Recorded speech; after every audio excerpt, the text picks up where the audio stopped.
Would like to welcome everyone, say hello. Welcome to the Ohio Environmental Council's 2024 annual meeting.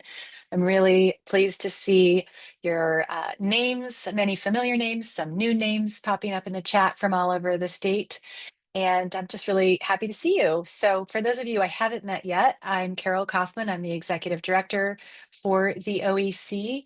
And we're going to talk through what happened this year. We have a special guest I'm going to introduce in just a moment, and just really looking forward to a good conversation together this hour. So probably like many of you, we've been spending some time reflecting. It is that time of year, and we've had a big election this year, and lots of other big things happen in Ohio. Plenty of lessons learned. Here at the OEC, we've been reflecting on some big accomplishments and wins that we'll dig into in a little bit, as well as some tough losses and challenges. But overall, really what I want to convey to you is that I feel really proud of the resiliency that our organization and our movement and supporters have exhibited this year. Really resilient and definitely all in on continuing to fight for a healthy environment for Ohio and for everyone that calls our state home. For more than 5 decades, folks like you and me have counted on the OEC to advocate for clean air, clean water, vibrant public lands. And this is something that we continue to take very seriously and really look to stand strong in our values as we look ahead to the next year and beyond. There's going to be challenges, but there have always been challenges, and I do believe that we are well positioned to take them on and overcome them. So, as I said, I'm really excited to dive a little deeper and share more about the OEC's reflections to date. And to do that, we're going to try a little bit of a new format this year. We're going to have a conversation with the OEC's new board president, Jennifer Sconyers. And she and I are just going to have a conversation and chat about the work that we accomplished as an organization in this year, as well as the road ahead. So, welcome, Jennifer. Hi, Carol. It's so good to be here. I'm excited to be with you, board members, dedicated staff, and all the members today to have a conversation. Me too. Let's dive in. Yeah, we've got a lot of questions here, so bear with us, y'all. The first is, are there any accomplishments you'd like to highlight this year? Big things that the OEC has done. Oh my goodness. There are so many things that we have done. And I guess the first thing that most comes to mind is our strategic plan. So many of you may know that we completed our new 3-year strategic plan this year, and it is live on our website. You can go and check it out there if you're curious to know what's in there.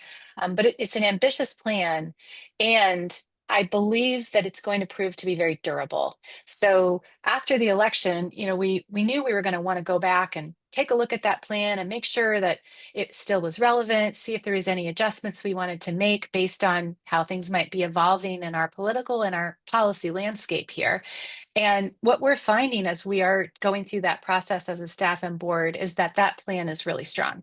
So I think it's great evidence that not only is it a thoughtful plan, but it's a plan that reflects our ability to be adaptable and to work effectively regardless of the political wins or how things change in our state. So I'm very proud of that. I'm also really proud of our staff. We have just incredible creativity and grit exhibited every day by every member of our staff. This is not an organization with bench warmers. Like everybody is out there playing on the field every day, and I certainly couldn't do this work without them. And they make my job fun. I won't say they make it easy because this work is not easy, but I'm incredibly proud of them.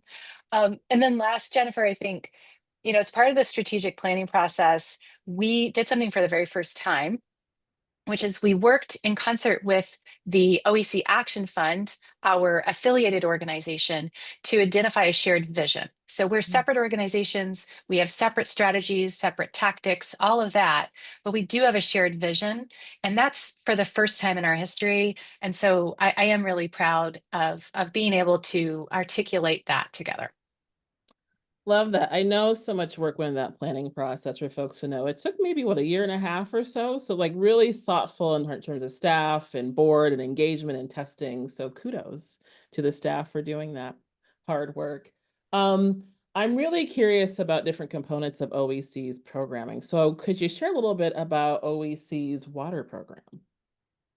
I would love to. And I do want to shout out our water team led by Melanie Houston. And they are just doing phenomenal work in our state, advocating at the local, state, and federal level for our water from source to tap. I'm a self-professed water nerd, so I always take a lot of interest in their work and want to support it and lift it up any way that I can. So a few of the wins this year. That team has been advocating hard for a renewal of Great Lakes Restoration Initiative renewal funding for that program. And we're seeing good progress at the federal level in getting that reauthorized. Fingers crossed it makes it through both chambers and is reauthorized for the next 5 years. So that's been a real testament to that team's work this year. They've also done a lot of work around protecting drinking water, getting the lead out of drinking water. A few months ago, our water team commissioned an analysis of the economic and health benefits of replacing Ohio's roughly 745,000 lead service lines across the state. It was really well received. I had one of those proud moments where I was sitting in a press conference at the State House listening to Representative Dontavius Gerald talk about how this issue is personal for him and he wants to make sure that there's not a single child in Ohio who grows up with exposure to lead because no amount of lead is safe. And seeing him sharing that story, moving the people in the room, and our water team being right there alongside him, along with our partners, was a really proud moment for me this year. Love that. So impactful. There's been so many amazing things y'all been doing this year. It's really kind of hard to keep track. But I am really curious to hear about some of the federal investments in water and energy that came out of the Biden administration. Can you talk about that? Well, yeah, I mean, I think everybody's curious to know what will happen to the Inflation Reduction Act in the future under a new administration. And we certainly don't have all the answers to that. But I do think the clean energy boom is here to stay. And many of those investments, including in Ohio, have already started to flow. They're in the state, they're creating jobs. And that's another area that really gets me fired up because I want Ohioans to benefit from that historic investment that happened back in 2022. And I think the story is that it is having an impact, that this boom, this clean energy transition is here to stay, which of course makes us very happy as we're really trying to reduce climate pollution in the state of Ohio. And I think Mhm. people want to see those benefits remain. Absolutely. That's awesome. And I'm wondering, just based on this clean energy boon, if you can talk about Ohio's largest solar investment project. Yeah, another huge win from earlier this year. Um, our energy team includes an expert attorney who represents our interest at various regulatory bodies. Karen Nordstrom, Nolan Rutschling leads that team along with Jesse Velasquez. So it's a phenomenal team. And we supported the successful approval for Ohio's largest solar energy project, Oak Run Solar, which is in Madison County. I need to give a shout out to Madison County. That is the county I grew up in, and it is my home. I love Madison County very much. And it's an exciting opportunity. It's 800 megawatts of solar, and it includes 300 megawatts of battery storage, which is really important for renewables. The other interesting thing about that project that really helped us to feel good about supporting it and getting it across the finish line is that it's one of the largest, if not the largest, agrivoltaic projects in the country. So it's going to be a demonstration of how farmers can use land for multiple purposes. They can farm on the land while also having solar and harvesting the sun. And that makes Ohio really in a leadership role, which I find exciting, and we're very proud of that. And I'm also glad to see, 1,500 construction jobs and millions of local funding dollars for schools and other resources flowing from that project. That's awesome. That's a huge, huge win. So in addition to supporting more clean, renewable energy in the state, what else is OEC doing to reduce fossil fuel emissions and fight climate change? Yeah. So of course, we want to transition to non-polluting energy sources, but there's so much more to do. And one easy way of tackling this is just reducing energy waste. Yeah. So how can we help reinstate voluntary energy efficiency programs in this state? Our team has been hard at work advocating for some common sense, changes to how consumers can benefit from energy, participate in energy efficiency programs. And we're really watching to see one particular bill. What happens? We do have a bill that is being considered, I'm told, in the lame duck session, and that may impact Ohioans' ability to benefit from energy efficiency and lower, not only reduce energy waste, but lower their energy bills, which we think would be fantastic. Um, and then you have to think about methane. So we have a lot of oil and gas drilling in the state. Methane can come from that activity. It is a superheating gas that really is something that's bad for human health and the environment, and then, of course, contributes to a warming planet. And so we've been working to advocate for better federal leak detection and repair requirements and supporting the state of Ohio in really ramping up its efforts to identify and close down abandoned leaking gas wells to reduce methane pollution this year. That's great. I mean, I know there's just so much great work that the energy team is doing, and there's so many wonderful work that they're doing across teams at OEC. I wonder if we could pivot to what's happening with the public lands program. Like, what are some stories that you could share with this group? Mm. Well, I imagine the folks on this call are familiar with the ongoing battle over whether or not Ohioans are going to have fracking occurring in our state parks and wildlife areas. So, this is something that the OEC's Law Center has been at the forefront of in partnership with other organizations like Save Ohio Parks and Buckeye Environmental Network, really to try to ensure that Ohioans priorities are being honored and their voices are being heard in the places, the regulatory environments, the legislature where these considerations are made. So we continue to show up to support legal action to stop fracking in our state parks and wildlife areas. Earlier this year, there was a fake public comments scandal that a reporter in Ohio uncovered.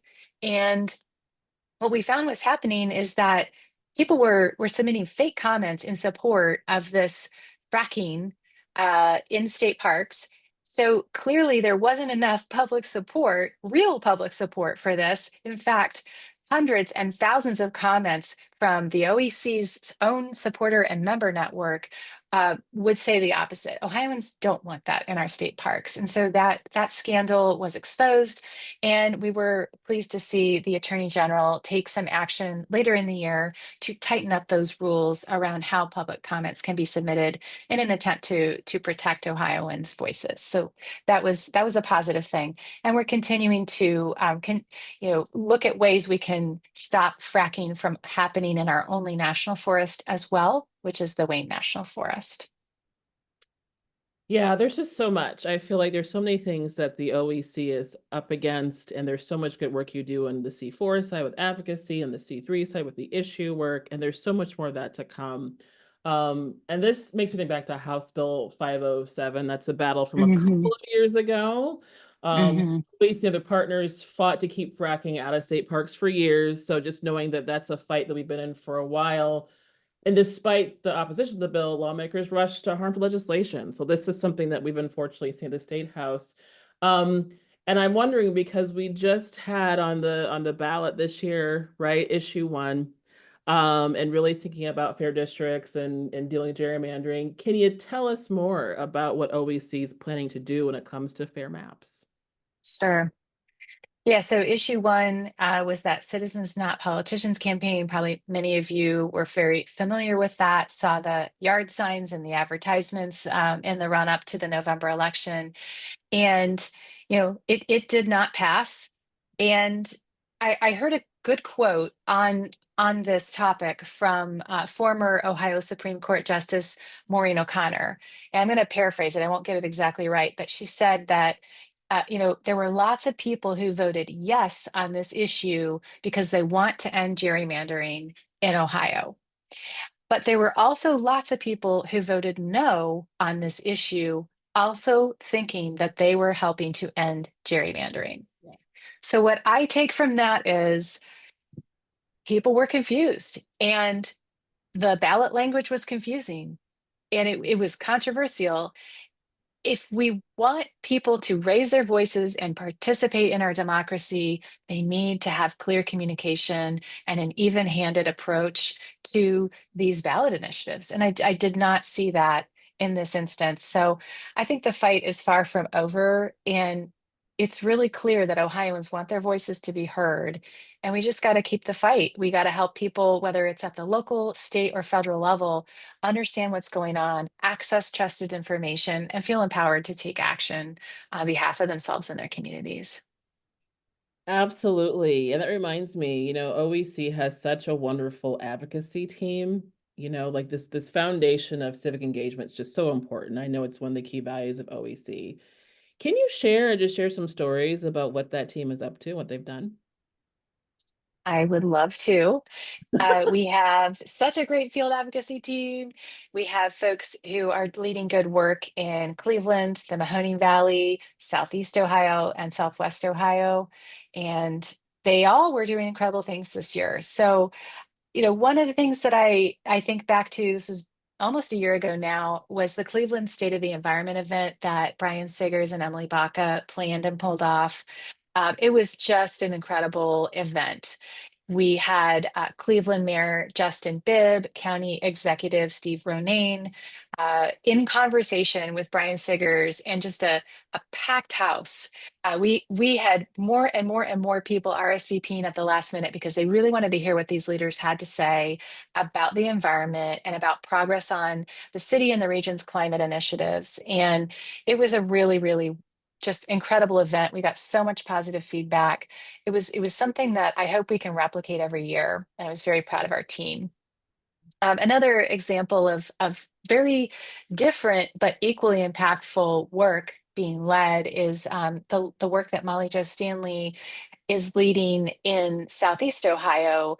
And I got the opportunity to visit the celebration for their community ecology apprenticeship program a couple of months ago, where they brought in about 16 folks from the local community to develop their skills in a more regenerative economic approach to making a living. So how do we take, this part of Ohio, which is Appalachian Ohio, that is just rich in culture, history, natural resources, but has often been left behind or had wealth extracted out, um, by people, big companies and people in faraway places. How do we help people to kind of reclaim their place and build new ways of making a living and being in community together? And that's really what it was all about. It was just a phenomenal day. I learned about pawpaws and turtles and how to reclaim hardwood and build things, and I was very inspired. We also saw in Cincinnati, Kylie Johnson appointed by the city of Cincinnati to serve as the vice chair of the Cincinnati Environmental Advisory Board. She's incredibly well regarded in the city and in the region as an environmental leader, and she advises key city officials there all the time. Could not be prouder of her for that. And then, you know, in terms of environmental justice, look no further than Youngstown and the work that Chris Cologne has led to help the city of Youngstown fight back against a proposed tire pyrolysis project right in the core of downtown and a residential neighborhood, with all kinds of troubling impacts, potential impacts for community members. We really helped. We showed up. We helped the community raise its voice. The city was able to declare a moratorium on the project. It was an incredible win. So, so proud of that. I could go on and on, but I will pause and we can go to the next thing. I'm getting excited. No, this is great. I think it's so important to really name all of the good work that the team has done throughout this year, the thoughtfulness of the team, the staff of the OEC, innovation that's coming from folks in these times that we're in, right? Especially now. So I just want to name that as board president, I see it and just really excited to be a part of this organization. So let's Absolutely. actually, yeah. So let's actually talk about what's next, right? It's kind of like we've had this powerful year as an organization. So what's your vision for the future and the needs for OEC? Mm.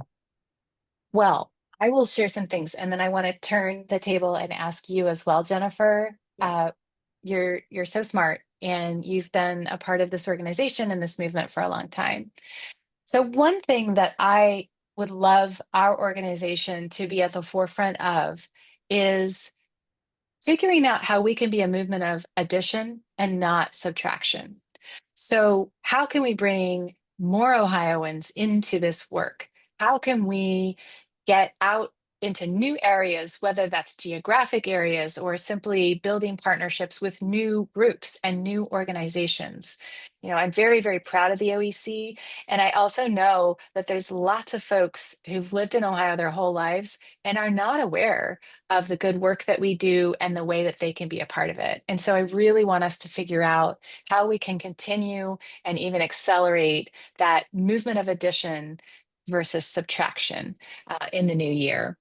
And then, really, I think all of us are going to need to stay really true to our values. So if we are building out new and unusual partnerships and coalitions and being strategic and adaptable as we need to be, what needs to center us is our values and being very crystal clear on how we show up. We show up with care, with respect. We're fighting for equality and fairness, and those things do not change no matter how our tactics might shift and change.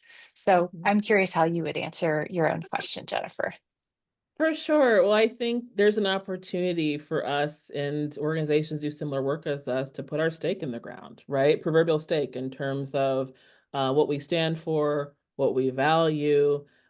We care about climate change. We care about fossil fuels. We care about public lands. We care about clean water. Like that's not going to change. We also care about equity and justice and belonging and fairness. And so that's also not going to change. So I think our charge is to just really put our stakes in the ground with those issues and those values. And I'll say the call to action for us in our leadership, and I'll say this as the board president, is it's going to require us to level up as leaders. Whenever you go through change, I do this for a living, right? So whenever you deal with major changes, it requires an augmentation in one's leadership. So it does mean that we'll need to be equally nimble, right? And stay informed as a board and um, also keep our ears to the ground, as it were, in terms of what the needs are and what the staff's needs are of us. I think that's going to be important too. I feel like we spent the last several years saying we're in unprecedented times, and I feel like this is just precedent now. So these are the times. So in these times, I think our call to action is how can we live our values? How can we grow and stretch in our leadership? How can we be nimble? And how can we grow community? Mm, I love that. That's beautiful. Let's do it. Awesome. All right. I saw we had a couple of questions come in. Yeah, it Do looks you like think we have some time to talk about it? I think we have a couple of minutes to talk about it. So, looks like I have a couple questions here. One is, how has the governor's H2 Ohio rivers been implemented this year? Yes, so we do have a little bit of information on that one. It's a great question. So just to back up, I think what Michael Miller is asking about is the H2 Ohio program, which Governor DeWine established a few years ago. And we have advocated each time it's been up for inclusion in the state budget, we have advocated strongly on behalf of that program and been really, really pleased to see the support. maintained and also grown in the state budget. So it's clearly a priority for our state's leaders and the governor himself, and that's fantastic. And in the latest round, they moved to expand from the lake is very important. Our Great Lake does need a lot of attention and investment, but we also have great rivers all around the state, including the Ohio River that forms our southern border. So they expanded the focus to explicitly call out protection and support for river quality and biodiversity. So we did see that expand with $47 million to be invested over fiscal years 24 and 25. It looks like it also included some funding for PFAS, which is one of those emerging contaminants that the federal government has been passing some additional regulations around to protect our health and aquatic species that are impacted by these um, what are called forever chemicals. So that has happened. There have been tens of millions of dollars invested in rivers through this most recent iteration of the H2 Ohio program, and we were very pleased to see that. So good question, Michael. Great. A couple more questions. The next is the Ohio Rivers Restoration Act has been submitted this morning by representatives from Ohio and Kentucky. Will the OEC be supporting this bill in the UC Congress? So I love that Michael has these rivers questions. I love rivers myself, and I told you already that I'm a water nerd, so this is pleasing me very much. Yes, so I mentioned our affiliate organization, which is the OEC Action Fund, and that organization was pleased to endorse the Ohio Rivers Restoration Act alongside our partners this morning. So this is late breaking news. We are really excited to see this move forward. I mentioned Lake Erie, and it has a lot of well-deserved attention and investment in cleaning it up, but we're also concerned that the Ohio River gets the attention and the investment that it needs to thrive once again. So very excited to see that coming together, and we will continue to be involved in supporting that at the federal level as well as other state level opportunities to support. Great. And we have another question here. It is, as a current university student, what are some things we as students can do to increase involvement and make an impact? So many things. I am a parent of a university student, and I am very interested in helping university students to realize that you can be change makers, and in fact, you need to be. And you're not too young. You don't need to wait until you're a professional and you have a job that's just focused on the environment. You can be making a difference right now. So there's tons of resources on our website to get you started. I encourage you to consider signing up for news alerts and action alerts from the OEC. You can also consider looking at our affiliated organization, the Action Fund, and signing up for their communications. We have an advocacy toolkit that I really want to highlight. We will link to it in the chat, and you can also search for it at our website. It has a lot of ideas. How can you take action? Here's a toolkit for you. You can contact your local officials. You can support local action, advocacy at the very local level for ordinances to protect the environment. You can show up to advocacy days and on and on. So get into our website, sign up for our emails, and take advantage of those resources is where I would start. That's awesome. I want to also open up to any live questions that people might have in the panel. I do see how many people are on this call. I'll let someone else answer that question. I don't know, but I'm sure someone on the team can tell you how many people are on this call. But yeah, if folks have questions for Carol and I, we're happy to answer those live. I am super curious, Carol. There's so much that the OEC has done this year, and there's so much to come. What's a lesson that you've learned this year that you want to apply moving forward?